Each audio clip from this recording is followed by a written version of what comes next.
Welcome to Free Soul Awakening, the podcast that invites you to liberate yourself from conditioning, fear, and self-doubt. And remember that your soul was never meant to be caged. It was meant to be free. Hey guys, welcome back to Free Soul Awakening. My name is Ashley. I'm an evidential medium. And this is my co-host, Hannah. Hey! And today, I'm eating grapes. Also, just before we even talk, I don't know what's going on with my hair. I took a shower. Usually I do it up. And I didn't. So I got like a 90s, Oh, take my hair down maybe like then. Or should I do like Leonardo. this I whole don't know. 90s poof thing? I like it. Keep You like it it? up. Okay, I'll keep it up. Keep it up. Cool. Today we are talking about reincarnation and child Child psychics. psychics. Yeah. Um, and so I just want to be very clear here really quick. When we talk about child psychics, we're also going to talk about children who are in tune with their spirituality and might be able to communicate to spirit or other spirits that have passed. Yeah. My son actually had, and still to this day has experiences. And I remember one of the first times, so my son has two moms. And I remember we were sitting at a table, which just sitting at the kitchen table, and Noah comes up to me and, my ex-wife, well, at the time we were together, and he's like, "Oh, when I was 3, I had this type of toy. My dad gave it to me." We're like, "Buddy, you don't have a dad." And he goes, "No, before, when I had a mama and a daddy, and I live with my grandparents." Oh. And me and Mel kind of looked at each other and we were like, "What?" And I let it go. And me being a medium and being open to the stuff, like I'm like, okay, he's remembering his past lives. Like, this is pretty cool. And then maybe like a month later, he came up to me. He said, "Mama, my name used to be Jackson." Oh. And I was like, "Oh yeah." And me, I'm like, "What was your last name?" What like trying to get information out of him. And then he's like, "Yeah." And then the aliens came, and I was like, "No, like, go back." But I also think it's funny because, so in spirituality, and they say that Earth is a school, and we come here to learn lessons, and this isn't our home. The Yeah. spirit world is our home. That's Yes. where, when we die, our soul goes back to the spirit realm. That's where we go. That's our home. And I always remember as a teen, specifically as a teen, feeling so homesick and being in my own home. And I remember being in bed for years. I felt like this for like maybe 10 years throughout my teenage years. Really? And I never understood it. I used to lay in bed, and when you're not at home, like that homesick feeling where you're like, "Oh, I just want to go home." I would always feel like that. And then in my brain, I would say, "Well, I am home. Why am I feeling like this?" So then later I realized that I was missing the spirit world because we still have soul connections over there. We have people watching over us. We have, our soul family that's still over there, and we miss that. And I didn't realize that. And when I learned about that, I was like, "Oh my God, that's what I was feeling back when I was a teenager." And I remember playing with my son, and he was about 3 or 4 at the time. And he was sitting on the floor, and he looks at me and he goes, "Mama, I miss home." And I knew exactly what he was talking about. I said, well, at first I was like, "Well, buddy, you are home." And he goes, "No, my other home." And I said, "Yeah, I know. I know how you feel." And yeah, that was that. But even now, so for maybe a year he didn't have any experiences and wouldn't talk about his past lives.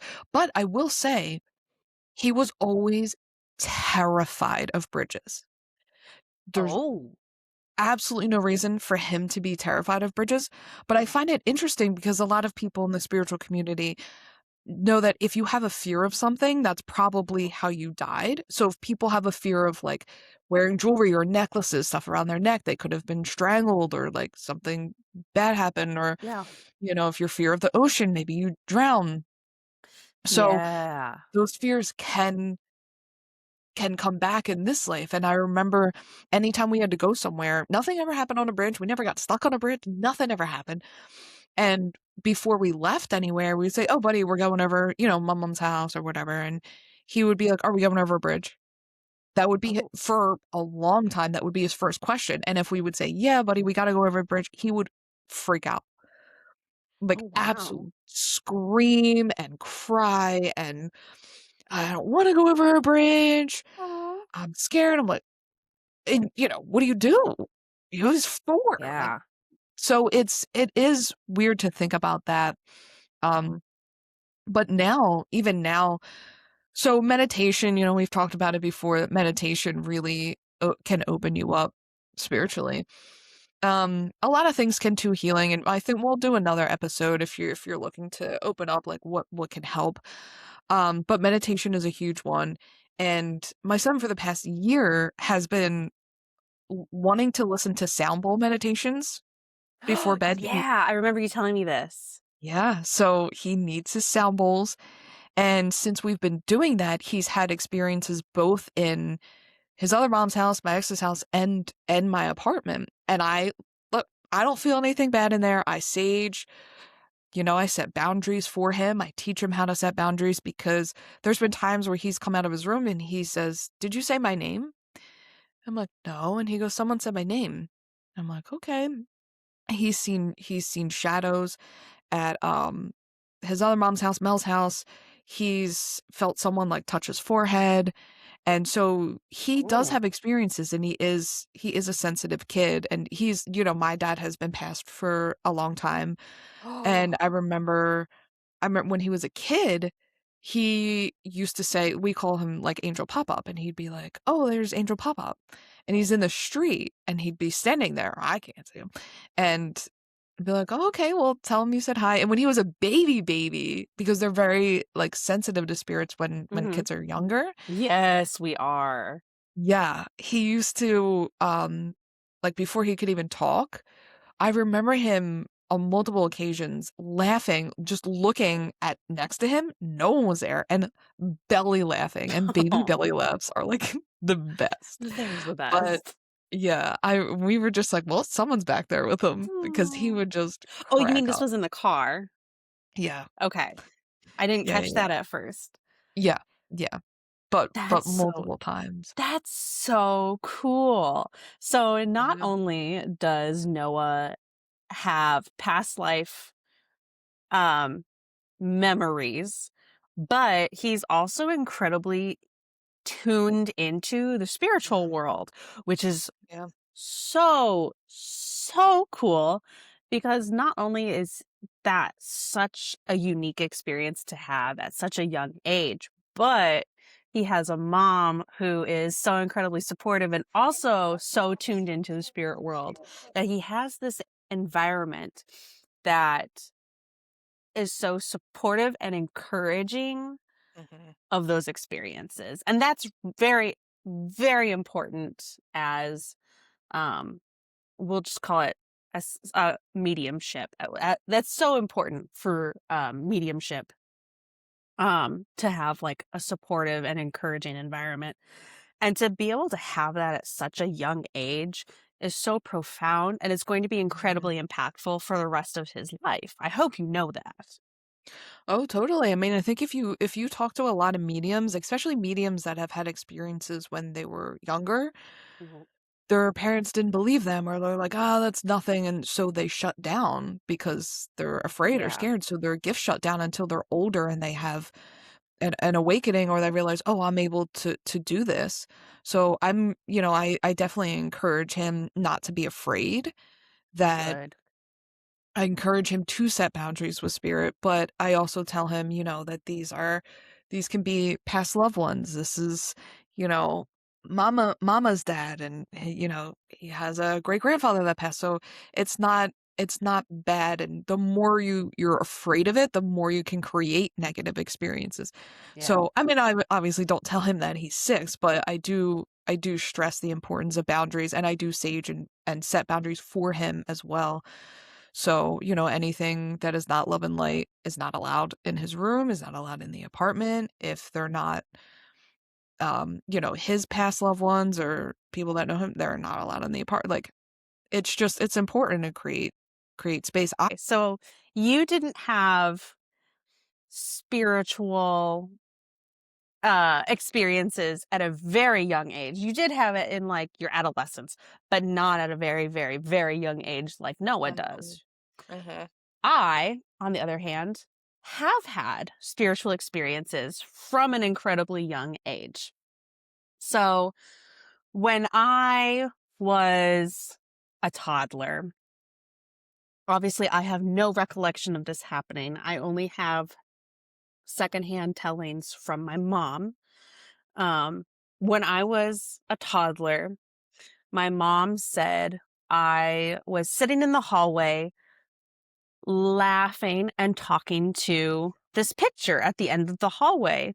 And my mom, out of curiosity, asked me, "Oh, who you're talking to?" And I told her, "I'm talking to my papa." And I had never been told who my papa was, one. And two, my papa died before I was even born. So I had Wow. never met this man a day in my Mhm. life. I think my mom was cleaning and just like moving things around. And so that's why the picture was at the end of the hallway.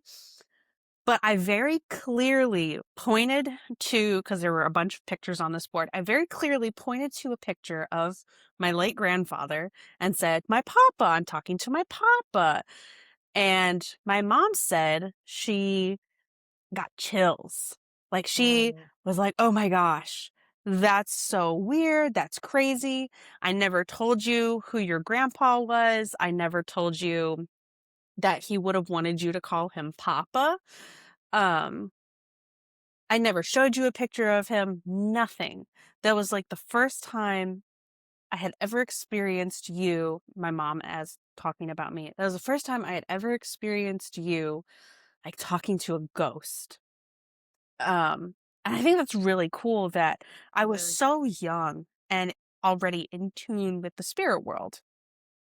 Um, But I remember I used to see this psychic, and I went to her probably from the time I was 19 to, I don't even know, 30, 31. I used to see her every year. And it's interesting because she was telling me a story about her son.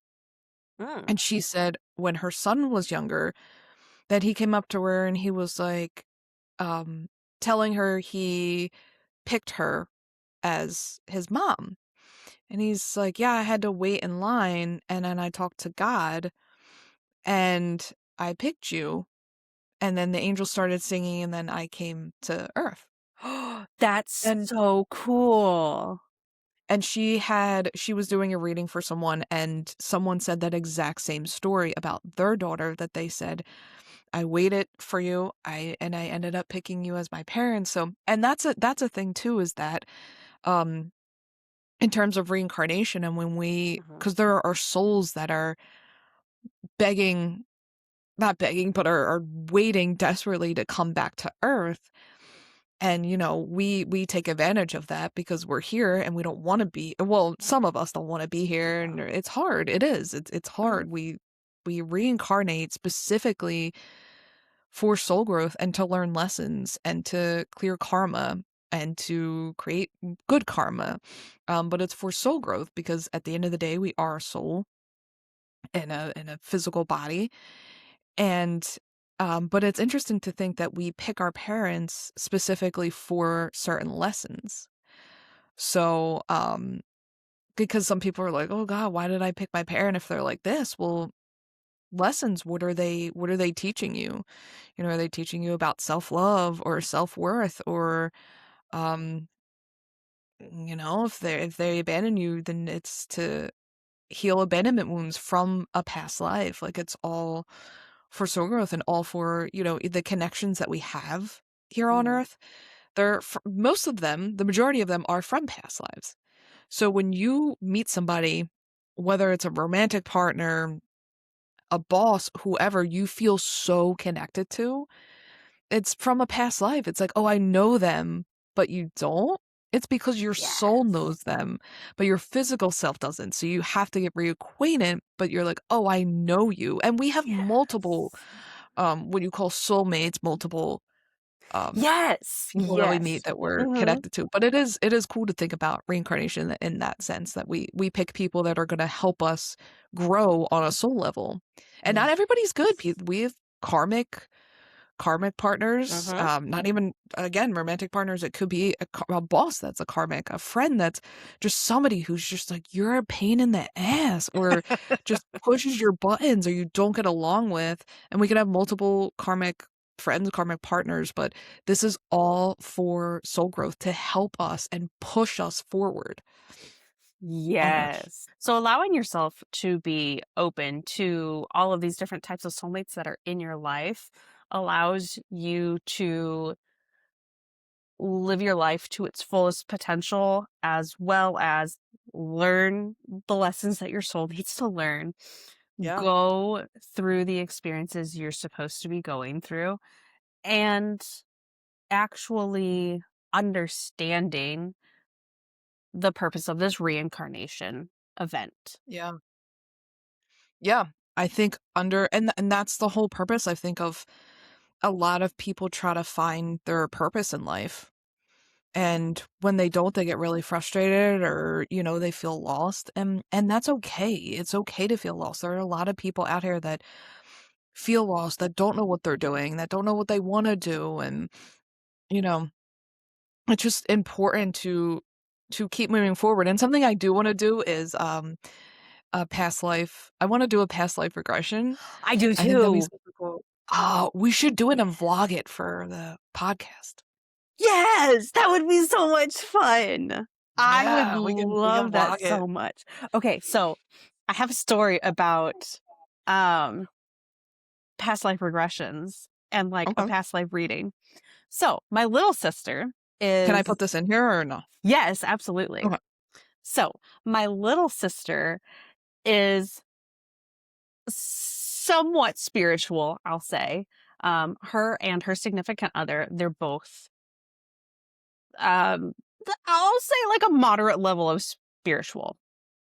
Um she told me that they were having a conversation one day about reincarnations and um like when they're dreaming, they're not necessarily completely asleep, like their spirit isn't resting, that their spirit travels to another spiritual plane and like lives a life there. Sure.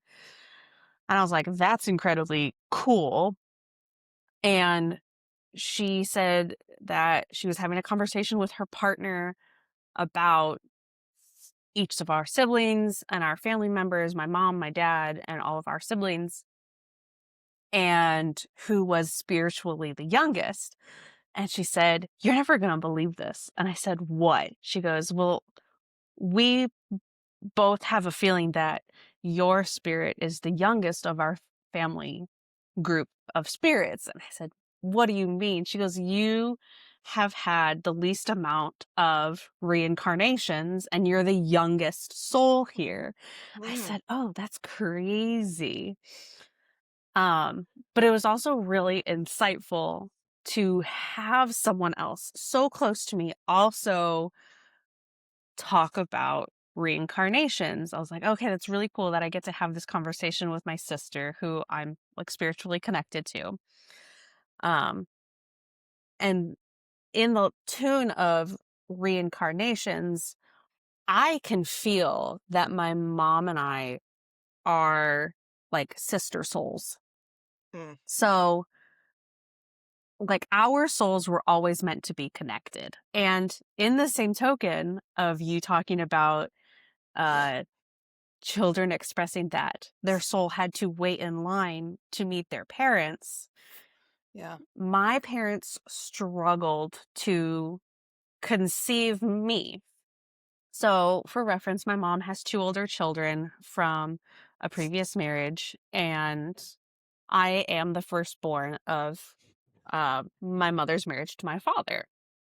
My little sister is the second born of that union. Um, and so my mom always says that, they prayed and they prayed and they prayed and they just were trying to conceive and struggled for the first 5 years of their marriage. And then I existed. And so it makes me wonder, was I living another life and my mom just had to wait for me to be reincarnated?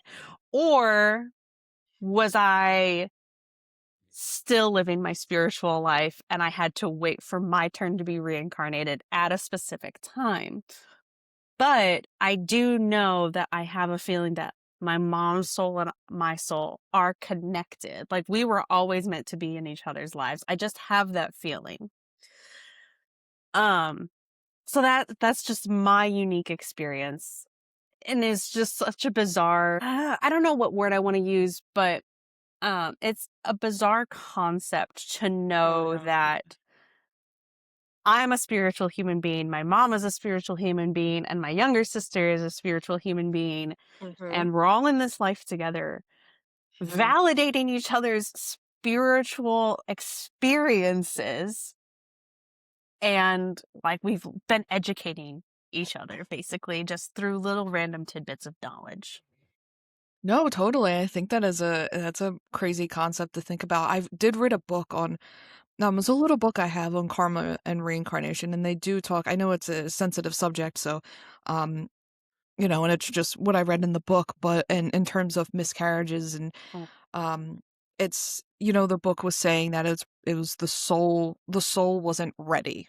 yeah. Like it's like the soul, you know, there's debate on when their soul actually goes into the body, whether it's conception or when the baby is born. There's like mixed opinions out there, but um the book was saying that the soul will enter the body as soon as when it's conception, Mm, and then the soul's just not ready, whether the soul's scared or they change their mhm, mind, they're like, actually I don't want to do this, then unfortunately but they lose the baby. So I just from your story, I was just thinking about that that could be the case. That's um yeah, that's crazy. Is that sometimes, a lot of times we do reincarnate with the same soul family. yes. So, like, your mother could have been your sister in a previous life. She could have been your best Ooh. friend, so there is that soul connection from a previous life that comes back to this life.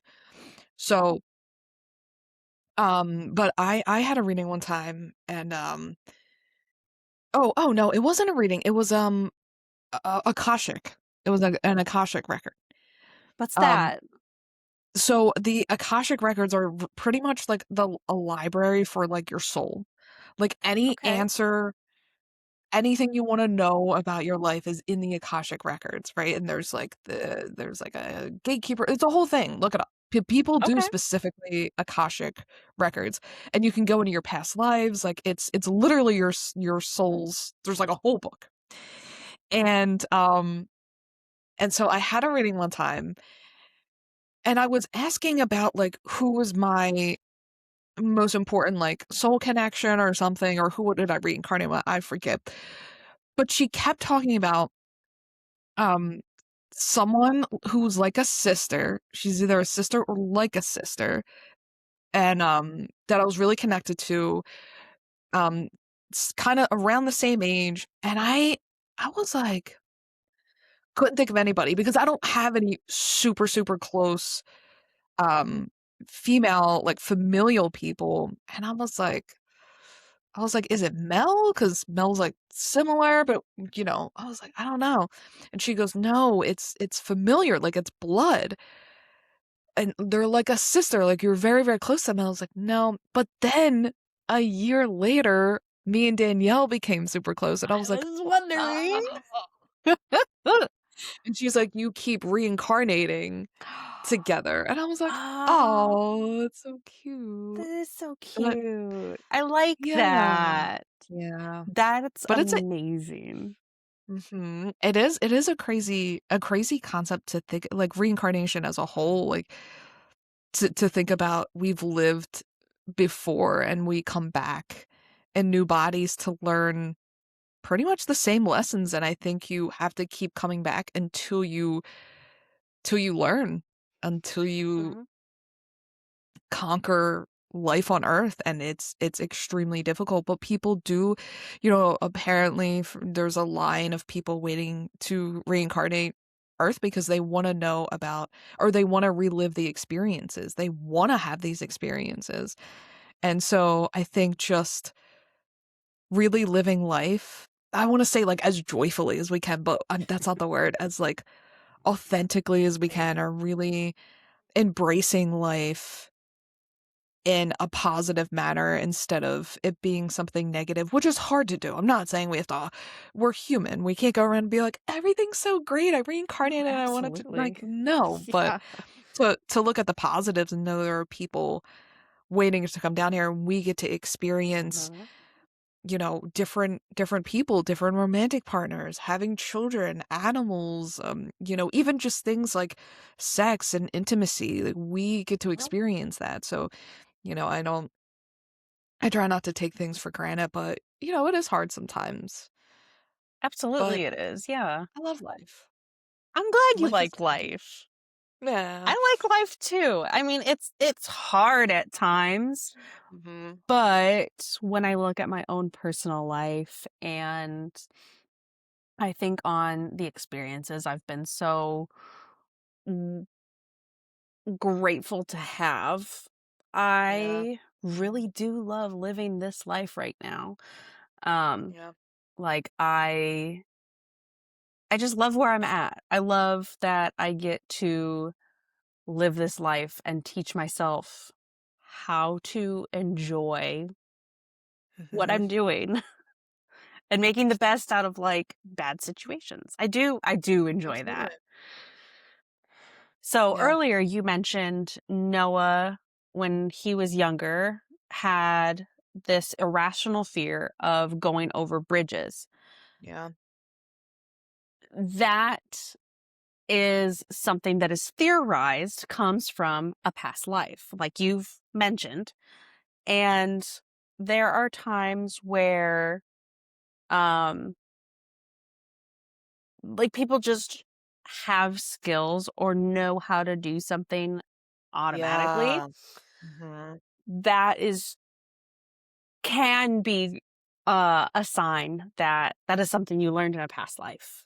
Um there are also people who say like they were born with a scar and it's theorized that that scar is a wound that Yep. was inflicted on you in a past life.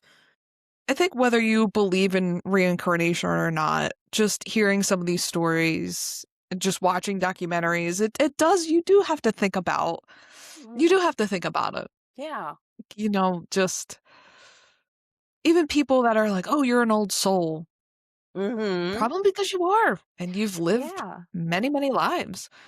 Yeah, Many well, lives. and the fact that there are multiple different sources of uh reincarnation origination Mhm. Yeah, just kind of goes like just a little bit more supporting evidence that it's probably a real thing. Um and like you said, whether you believe it or not is totally up to you. Um it is just a spiritual theory that we have had personally um profound findings in our own personal lives. yeah, And yeah, not from just like one source. We've experienced multiple sources to support this theory. totally. I mean, especially with my son, it's, for him to come up and be like, "My name is Jackson," and he used to have a dad, and this was Yeah. his these were his toys, and this is what he had, and this is what his Yeah. dad got sick, and I was like, "Oh, okay." Well, So, didn't you say at one point he was, like, 3 and said, "Oh, when I was 5," and you're like, "But you're yeah, 3." yeah, yeah, That's or what he blew I my think he when mind. he was 3 and he said, um, "When I was 6." Yes, that's what it was. Mhm, and I was like, "You're not 6." He's like, "No, before." I'm like, Yeah. "Okay." So, to me, even just being a spiritual person, I definitely believe in reincarnation, but, Yeah. I understand how it's Mhm. hard for some people to believe in, but Yeah. regardless. Well, and then there's this theory too that a lot of times the reason that children are so receptive to still remembering about their past lives is because they were just more recently in the spiritual realm than Right. adults were. Mhm. So those past life memories are going to be fresher in their spiritual memory. Yeah, they And say yeah, oh, sorry. no, no, no, you're totally fine. Um, and like they've been closer to the spirit realm in a relative time frame than people who are adults. Yeah, they say, when you're born, you know all the answers. You have all the Ooh. answers, you just can't talk, and then you start to kind of forget everything as you grow up and get older. And a Ooh. lot of times, if you've parents that aren't the best, that can get shut down, and then you just shut down to everything, and, it's sad. But especially with my son, I think me and Mel both encourage him, Uh-huh. to have to to to be okay if he wanted to open up to these experiences. We don't encourage we're not like, "Open up," it's just Yeah. he wants to listen to a sound bowl meditation. Like, "All right." Yeah. We just tell him it's not scary, and if he grows up and he wants to learn more about it, like, of course, I'll be here and happy to help him, and I don't That's know. It's cool. so awesome. I love that. But yeah, Yeah. the concept of children being more attuned to past lives is kind of like a similar concept to living an event, and then the more that time passes on, the less you remember about a specific event. Yeah. It's a very Totally. similar concept. Totally. Yeah. Totally. Well, that was a good episode. That is gonna be a Yay. really Yeah. good episode, I think. Yes, We've it got will a lot be. of really great material. I'm excited to see what you do with it. I'm always excited to see what you do with the episodes. Always. Oh, do you wanna pull a card? Yep. All right, guys. Alright. So today we are going to open a page in my Little Frog's Guide to Self-Care book. Cute. This is a book by Maybelle Equay. And I just opened up to a random page, and today's page says, "Allowing yourself to find magic in the little things is one of the sweetest ways you can interact with the world. When you look for it, you'll find it." Oh, Isn't so that cute. adorable? It's so cute, and I think it's perfect. I think so Enjoying too. the little things. It's kind of what we talked about. Yes, whether the little Yeah. things are small moments or the children in Yeah. your lives. Yeah. Oh. Yeah. Well, Hannah, thank Ashley, you as always for being an awesome co-host. thank you as always for having me on. Bye, guys. We'll see you in 2 weeks. Bye.